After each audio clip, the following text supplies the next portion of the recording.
Samsung, you upgraded the frame TV, but to quote everyone's favorite TV dad, I got a lot of problems with you people. This is the new Samsung Frame TV Pro, and slapping Pro on the box should mean I'm in for a pretty great experience, right? Wah wah.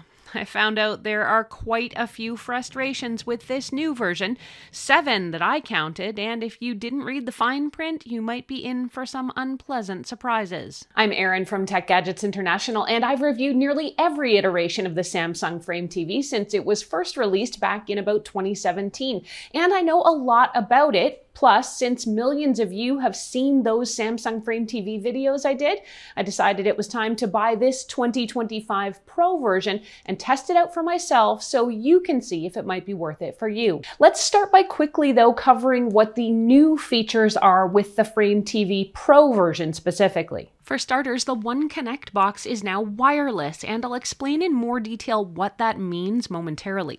The display panel technology here has also been updated. Technically speaking, the regular frame uses a QLED panel, while the Pro version uses a Neo QLED with mini LED backlighting.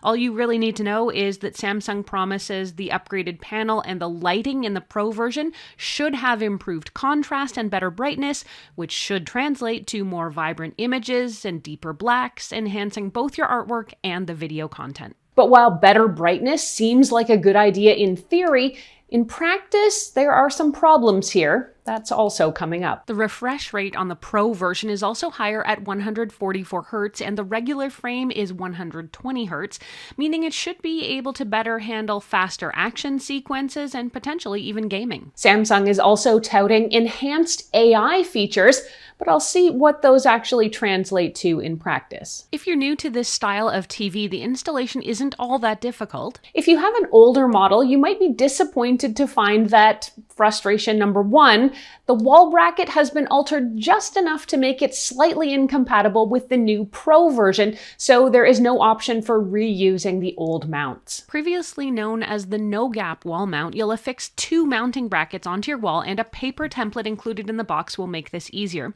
Then attach 2 metal loops to the back of the TV. Those loops will hang on the wall brackets to provide a stable yet flat support system for the TV that also offers a small amount of adjustability so you can get things square. Then you need to plug the TV into power. We had the TV installed and mounted in about an hour. Once the heavy lifting is done, you'll plug in the new One Connect box to power also and get the TV onto your Wi-Fi network. The last thing you will want to do is download the Samsung SmartThings app, which will give you a virtual remote control and access to more settings and options. The most significant update in the Pro model is the new wireless One Connect box that comes with your Frame TV Pro. But this box isn't what it seems, and don't let what you can't see here in my setup fool you. To back up for a second first, Samsung has always bundled the Frame TV with a special Samsung One Connect console that you connected to the TV with a single thin cable that supplied both power and connected to your other devices. And it meant that you didn't have to plug any devices or peripherals directly into the TV.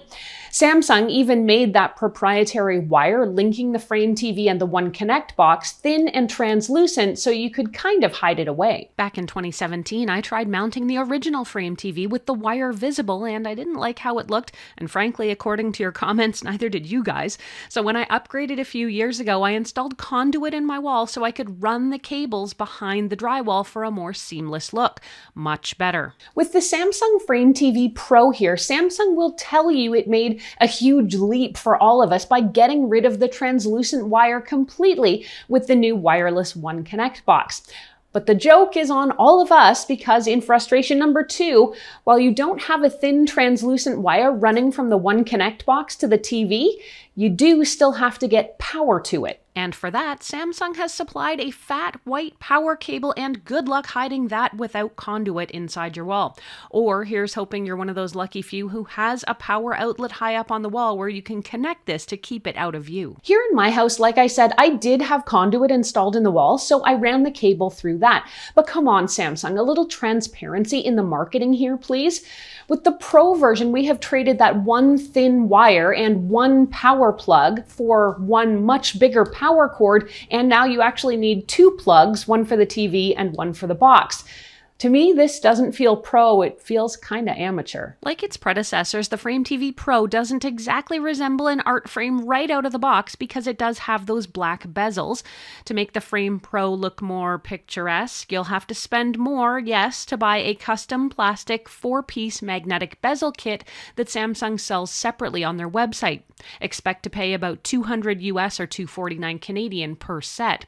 I do actually think that after owning now 3 Samsung Frame TVs, that the bezel or frame is kind of a non-negotiable if you're going to spend the money on this TV in the first place. And in another frustration, that is frustration number 3 for me, Samsung changed the design and positioning of a small sensor on the bottom of the TV just enough to make previous bezels incompatible with the Pro version of the TV, so maybe it can make another few $100s off you. To that I say, nuh-uh, Samsung. I used a small saw instead to re-notch the bottom bezel piece to fit on the new TV here, and that made it able to repurpose the bezels from my old frame to the new Pro version. Let's give you a closer look at the wireless One Connect box, which in my house I've put underneath a console below the TV. It has 4 HDMI ports, with one of them being an eARC for audio, a cable connection plus Ethernet, and an optical audio output too, plus a USB-C port for power only. On the side are 2 USB-A ports. Samsung recommends you position the box within about 10 meters, and if you don't place it carefully, you'll get warning pop-ups on screen. And speaking of pop-ups, if you're enjoying this video all about the Frame TV Pro or finding the content helpful, please consider becoming a member or sending me a super thanks. My channel is self-funded and I bought this TV with my own money, so your support helps me keep things running and helps me make helpful, relevant videos like the one you're watching now. Now, if funds are tight, I get it. Me too, because I just dropped 3 large on this TV so I could show you what it's all about. In that case, I'd just love to see a post from you in the comments telling me what you liked about this video. Thanks. Before I get to the actual TV watching, I want to talk about art mode because I think that is one of the bigger reasons for buying this television.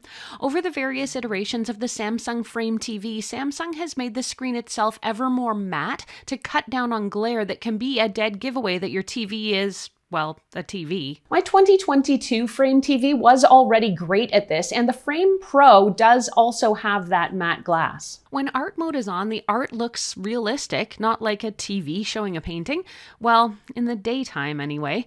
I found that at night, and this is new, and I'm going to call this frustration number 4, the screen is not good at adapting to the ambient light, and the screen glared like it was on fire.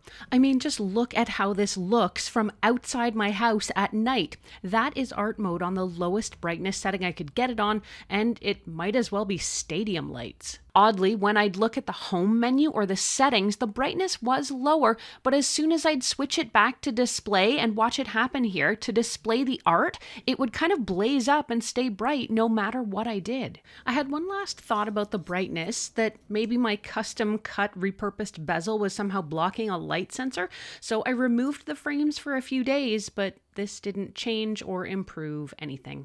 I spent about 2 days playing with the settings with this TV, and I found that in frustration number 5, finding and accessing the auto brightness and brightness optimization settings was almost impossible. When I finally did find some of the settings, they showed as not available, and maddeningly, Samsung won't tell you what to do to access them, you just get an error. Samsung has messed with the Frame TV menus over the years, and rather than refining them and making them more user-friendly, in my opinion, they've become less easy to navigate.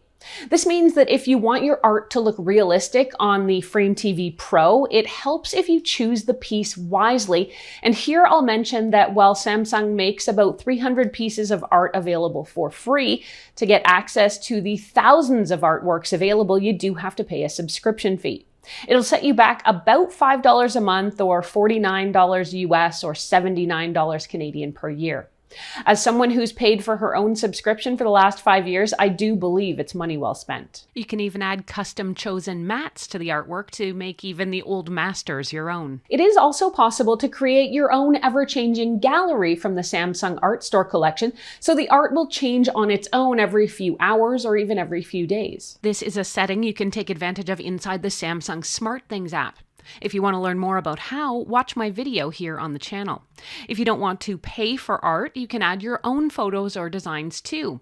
And if you want to do that, I've also got a full video I've made about how to do that here on the channel.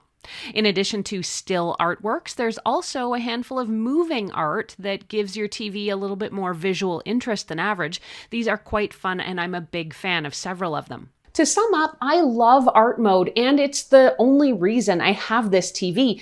But with the new brighter screen, it actually seems to make this TV less adept at blending in, not better. Of course, the flip side of this TV is the fact you can actually watch movies, TV, and videos on it too. Shocker, I know. The TV is 4K resolution, which is ultra high definition. I've read the comments from people on my previous Frame TV reviews that they find this television kind of inferior when it comes to overall video quality and the technology the TV uses. And to that I say, maybe. But this TV is more about the form factor and making compromises and less about providing the absolute best viewing experience, although I think it looks pretty great here in the living room and it is awesome for watching movies and TV. I found the previous Frame TV I owned to be kind of lackluster in the brightness department when it came to TV and movie viewing, and it would often require me making manual adjustments every single time I wanted to watch it. I had to crank that brightness right up to make it watchable. While in the Pro version here, TV viewing is actually loads better and much brighter, but it's art mode that suffers from too much brightness. The Samsung team is on the AI bandwagon too, and the Frame Pro purports to use AI to improve picture quality, but like a lot of other brands on that bandwagon, no one tells you what it really means or how it's supposed to make your TV viewing better. Even after I dove deep on the Samsung website to try to understand what the AI was supposed to be doing, the best I could determine is that it's supposed to enhance picture and sound. My take? If you're buying this TV because they slapped an AI label on it, don't be oversold. Another popular feature of the Frame TV is multi-view, which lets you show multiple sources on a screen at the same time, such as 2 different streaming channels or a streaming box plus your smartphone or computer screen. Multi-view is neither easy nor intuitive to use. Hello, frustration number 7. So if you want to learn how to do it, check out my separate how-to video here on the channel. Overall, while I have been a huge fan of the Frame TV in general, I think the Frame TV Pro is a bit overhyped. And for me, it hasn't lived up to the Frame experience I've had previously. In my opinion, whether this TV will be right for you or not depends greatly on how you're going to set it up and install it and where your power plugs are. With the changes to the One Connect box, not installing this TV with some care might actually make it look more cluttered and more obvious, not less. Let's go over both the pros and the cons of this TV so you can understand if it's right for you. On the pro side, the art display is the main attraction and there is a lot of art available. Plus, with features like multi-view and the ability to add your own art or cycle through all kinds of different pieces, you should be able to get your money's worth. I also think it's a good 4K resolution TV. It's relatively easy to install and set up, and the wall mount does let the TV hang almost flat.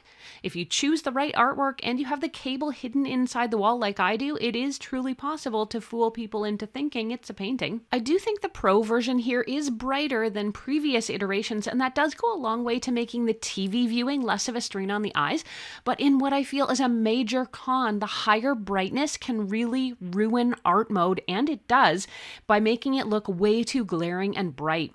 And trying to adjust the settings to minimize this is not easy or intuitive, and you are not getting any help or guidance from the Samsung menu. I don't really know what to say about the so-called wireless One Connect box. While it is actually wireless, you still have to figure out how and where to route the chunky power cord to the TV, so bear that in mind. I have also heard that people find the extra subscription cost of the art store to be excessive. If you're considering upgrading from a previous Samsung TV, I'd say please do not, particularly since you'll have to remount the wall mounts and buy new bezels. But if you're thinking of making this one your first Frame TV, evaluate first whether you really need that wireless One Connect box or not. And unless you have a really good way to hide the new chunky power snake inside your wall, I would say just stick with the regular Frame TV with its transparent slim cable instead.